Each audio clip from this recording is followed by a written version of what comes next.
Welcome to our post-Grand Rounds interview with Dr. Nathan Price, who's from the Institute for Systems Biology and at Providence Health Center in Seattle.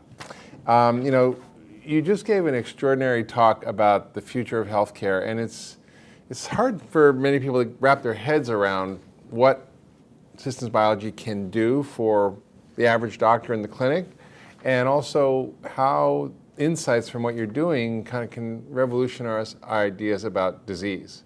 So how did you sort of get into all this? Because it's such a different field. Yes.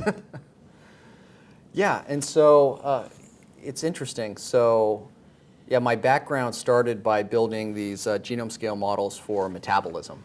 And initially when I was in grad school, I was looking at that for microbes and things like this. And in fact, Lee Hood came out to UCSD, and I didn't know him at the time, and he gave a talk on future of medicine and all these kind of things, and I was very taken by that, and I got really excited about trying to orient my career in that direction. And I actually remember I like to say I met Lee in 2003, and he met me in 2005, because he would never remember me, but I remember just chatting with him after at that event.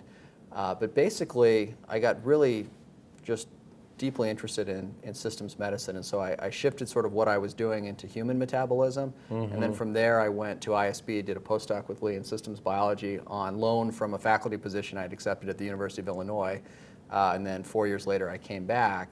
And then I really just became enamored of this area that we've been creating called scientific wellness, and just the notion that we can take all of these immense amounts of data and try to make sense of them from a systems biology perspective.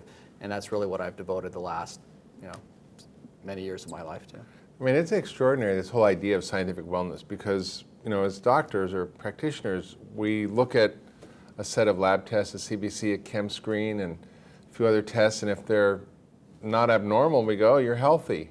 But you're talking about a very different view of health that looks at not just a few dozen analytes, but literally millions of data points in a person, and correlating that with deviations from optimal.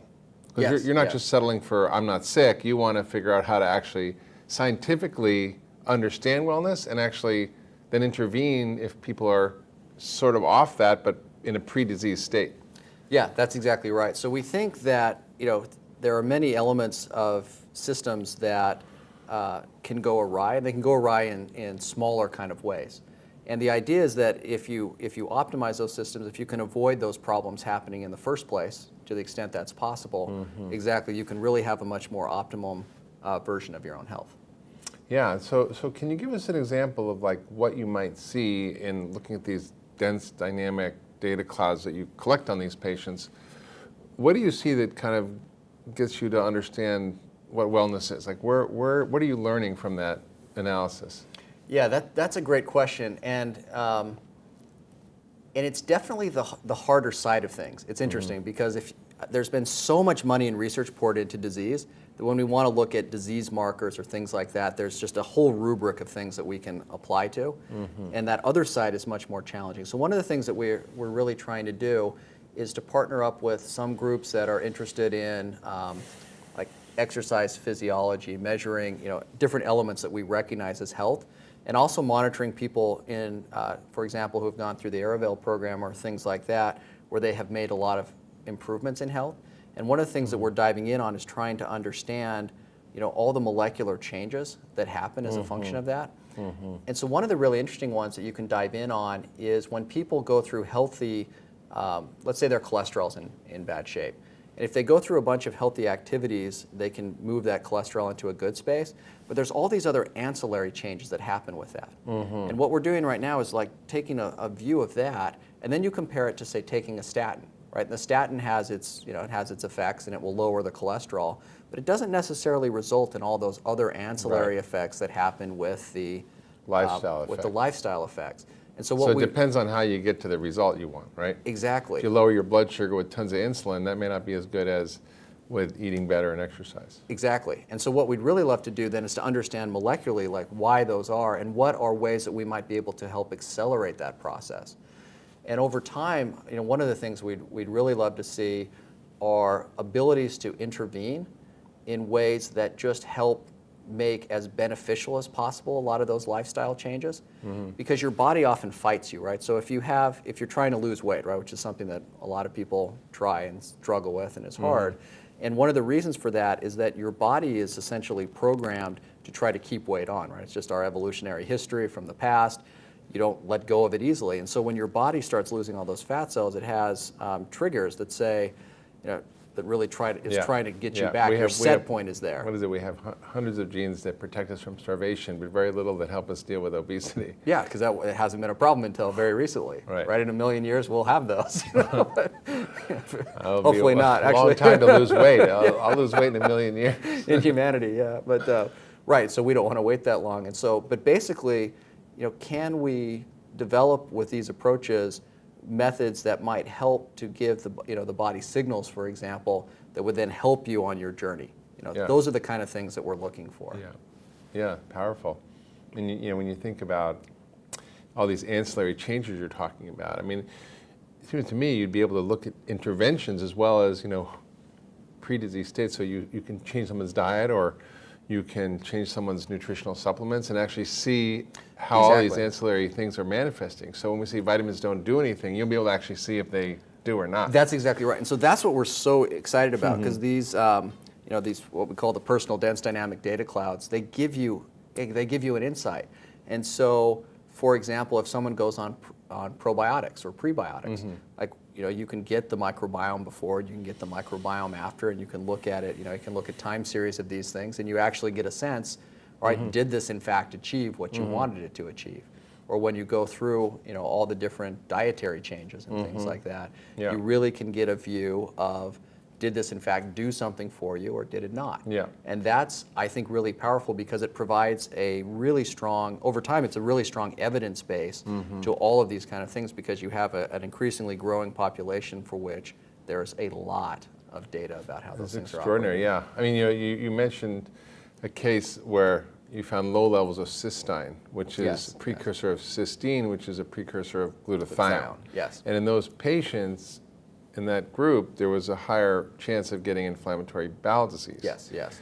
But that sort of makes you wonder, well, if you identify these low levels of cysteine in patients, would you be able to intervene with things that help increase glutathione, like N-acetylcysteine, lipoic acid, cruciferous vegetables, and so forth? Exactly. And would that impact the trajectory of, getting inflammatory bowel disease? Somebody like Larry Smarr, if he had these biomarkers and he knew someone who was actually capable of giving him advice on raising his glutathione levels, would that impact him? And I do recall seeing a study a number of years ago that found that those patients who were sick in any age cohort were patients who had low levels of glutathione, had polymorphisms of genes that make it difficult for them to recycle and increase their glutathione levels. Yeah, absolutely. So that's a sort of interesting sort of take home from that. But my wondering is if that's true for a lot of diseases, if low glutathione is not just for IBD, but like...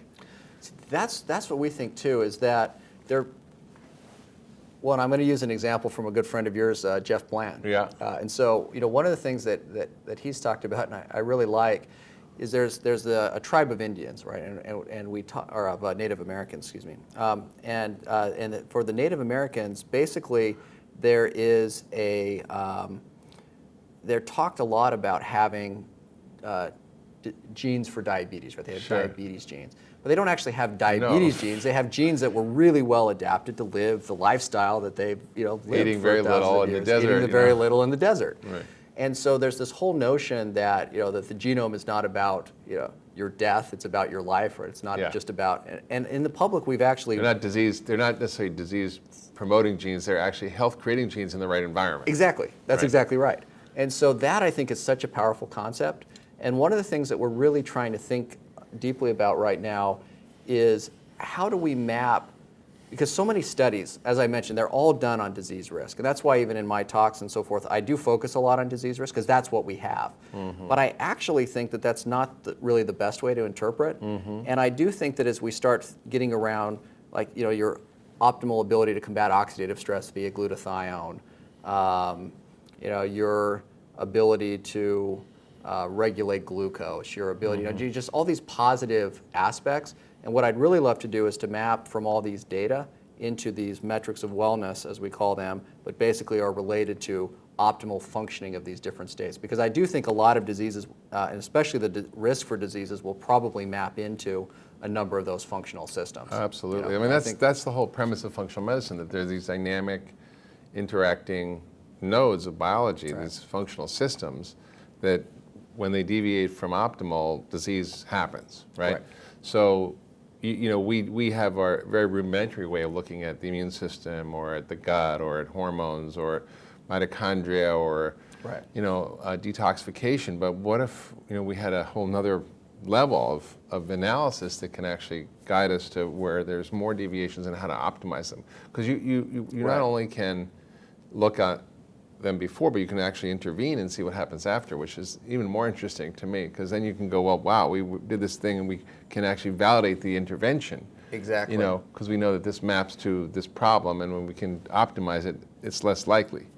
Exactly, and I think that one of the really nice things about that is, you know, and as the science really evolves around that, and as we have really good ways to, you know, to measure those functionalities, I agree with you very much, because it's really, it gets you into this, what, you know, I'll call it an intermediate phenotype, but basically, it's not very motivational. There've been a lot of, you know, for like your disease risk 20 or 30 years down the road, it doesn't really affect your decision making today, not very much. Yeah. You know, if you look at smoking, you know, which has really gone down, but it wasn't because individuals, you know, because of this risk of lung cancer long term. It was really because of the focus on the more immediacy of it not being as cool, or it not being as part of society. And there's been a lot of studies on that, that it was really more the immediacy of you know, of that in the moment with sociality that really made more of the difference. It's not socially acceptable anymore. Like it used to be, you know, and it wasn't really till that sort of, you know, shifted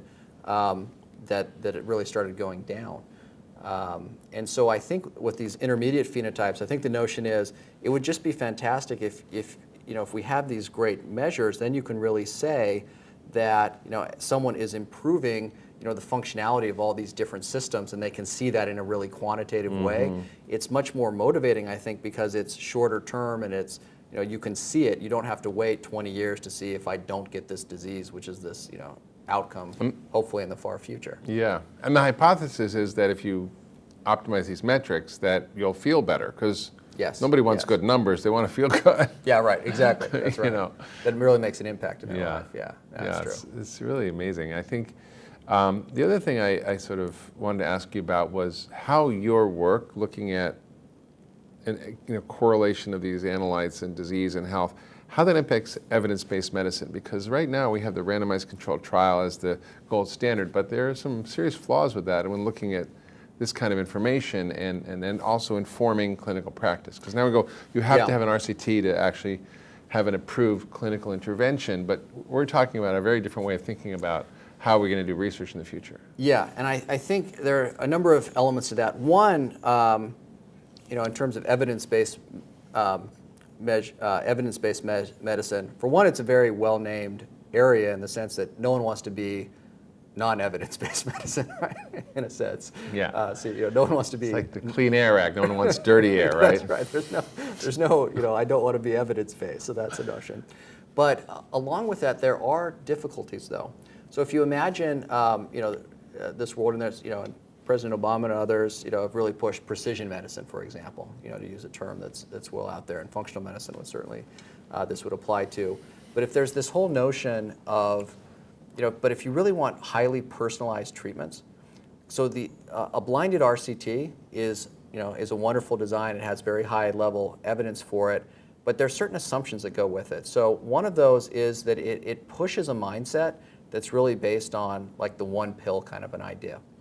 And so when you do that one pill, it's very easy to blind, right? You don't know what's in there, and it's very easy to randomize and everything. Now, when you think about trials where you're going to be very highly personalized to the individual, you're going to actually do something different with every single person. Right. Like we have to have an ability to do rigorous trials that take that into account. And that's actually one of the things that we're so excited about this Alzheimer's study that we are launching, because we're taking, you know, with Dale Bredesen and also with the scientific wellness that we'll do with the Hoag Clinic, but basically, you're doing something that's highly personalized to the individual, but you can still do those cohorts such that you're really testing a program. But there has to be an appreciation for the fact that it's going to be highly personalized and so different in each case. So I think that's really important. Mm-hmm.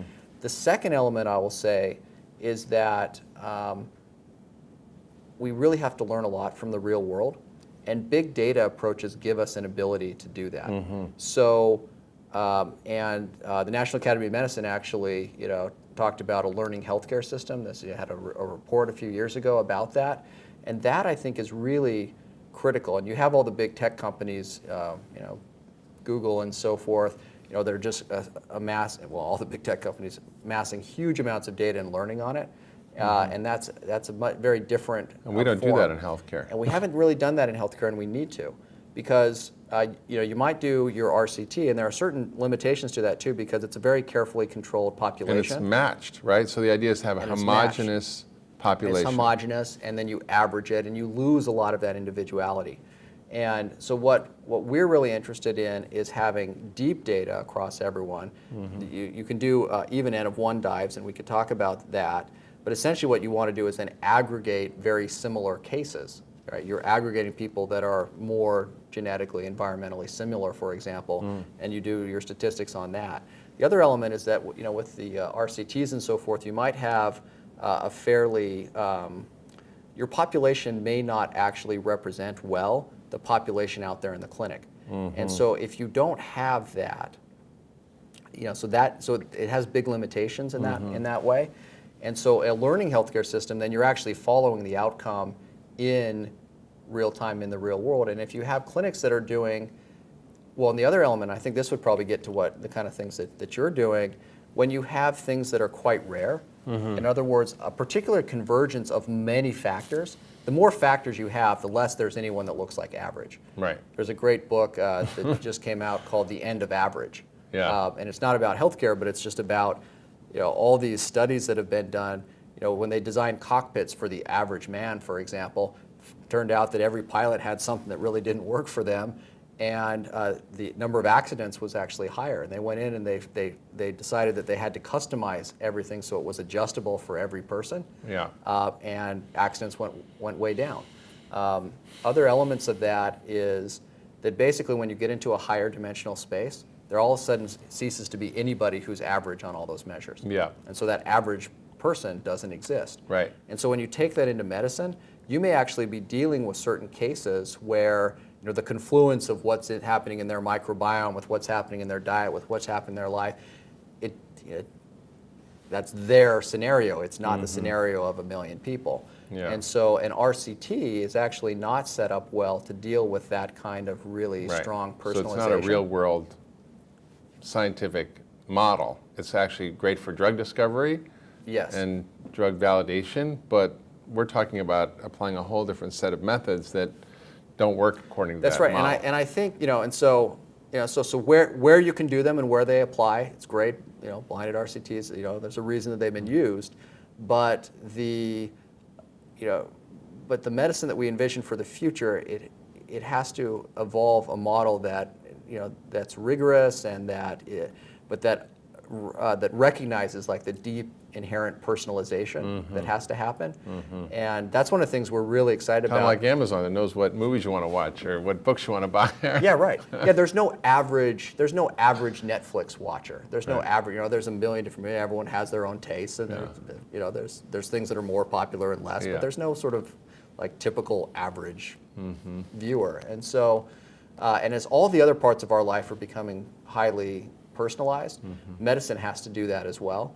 But a learning healthcare system where we really are, where we have data, deep data and feedback on a personal level so that we can actually go back and do these sort of analyses out of the real world, I think is going to be a big part of the future. And that's only really become possible because of the information age and kind of where we're at now. Well, you hinted at something that sort of got my attention, probably is interesting for many viewers, which is, you said Google collects all this data, they learn from it, and it helps them make decisions about what they're doing, what products they're offering. Right.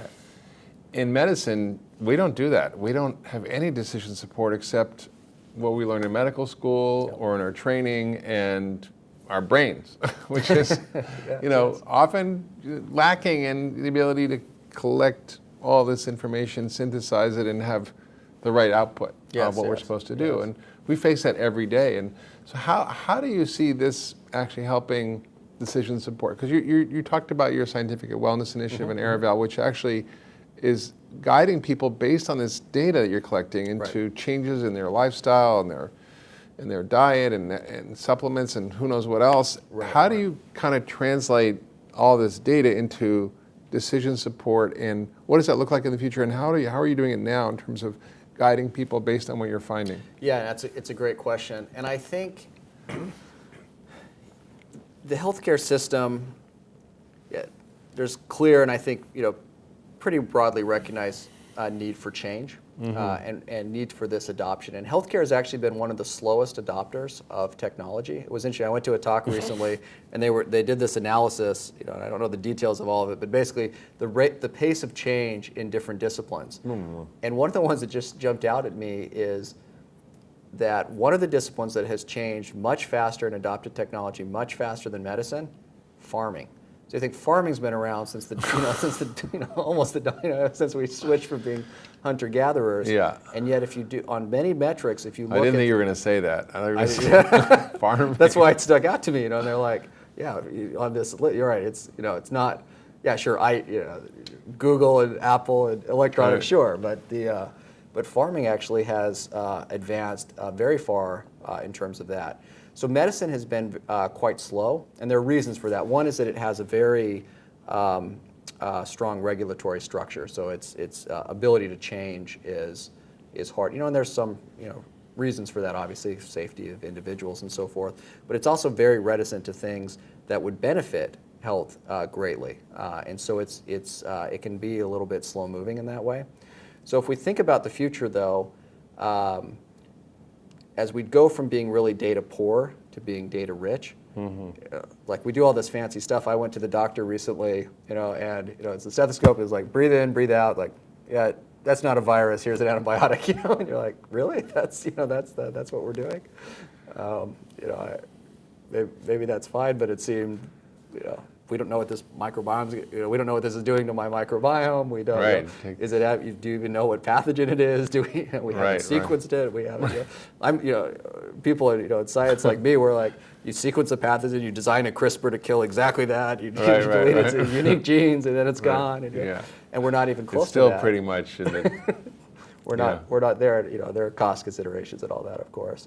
But in the future, I really do envision that you'll have doctors, and what we're gonna have is you'll have all these data, and there has to be these intervening layers of taking all that complexity and converting it into actionable simplicity. So you've got to have it so that it comes down to facts and insights that you can really give and put in front of the physician or the patient, as the case may be, in a way that is interpretable and actionable. And what's been shown, Well, it's got to be a live system, right? Because it's got to be a live system so you can interact with it. And it's got to have constant learning so that it changes and adapts, right? So the back end has got to do constant learning so that you're getting the insights across the entirety of the system, and then it's got to be delivered. And then you have to have your care provider that has an understanding of where these things come from. What's the personal context of the person, the patient that's sitting in front of them, and that can act as an interpreter of that kind of information. But it will really be the onus on a rising group of individuals who will have to do the computational analysis on those data, and then and be able to deliver to the physician a clean view of like what are the actionable possibilities. Because you don't want to just dump. I mean, if you dump a genome sequence on somebody, it's literally meaningless. I mean, you have no clue what to say about it. I have my entire genome, and it's like, whoa. Yeah, right. It's kind of a cool show and tell, right? Exactly. You could sit on your shelf and be like, hey, this is my genome. I know. You I'm can't say partially much from beyond West that. Africa, partially from Asia, mostly from the Middle East. Yeah. But those are the interpretations on it, right? And so, but those are the kind of things that you can extract from the data analysis.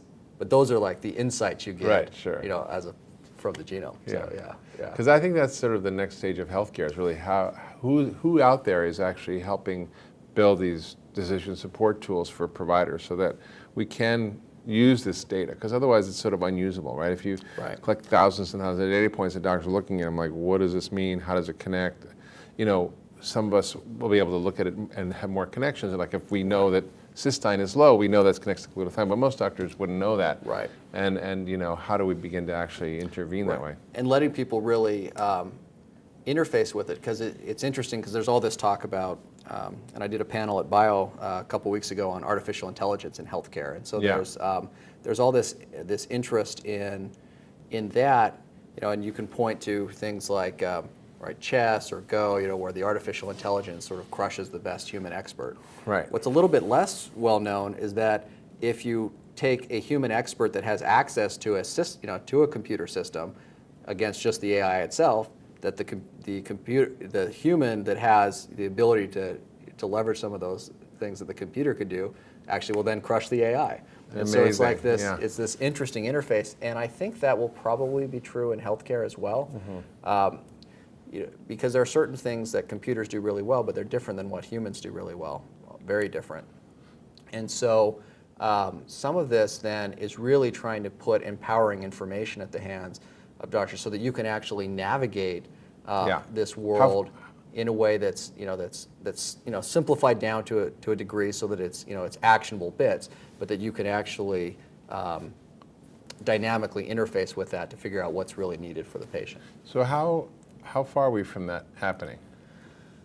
Yeah, Hard to say, right? That's a good question. It's hard to say. I mean, it's starting to happen a little bit. Certainly, you know, within the scientific wellness context, we can pull out a lot of actionable items and put them in front of people, and and those kind of things I think are happening. There's a number of efforts that are around that are doing that. Yeah.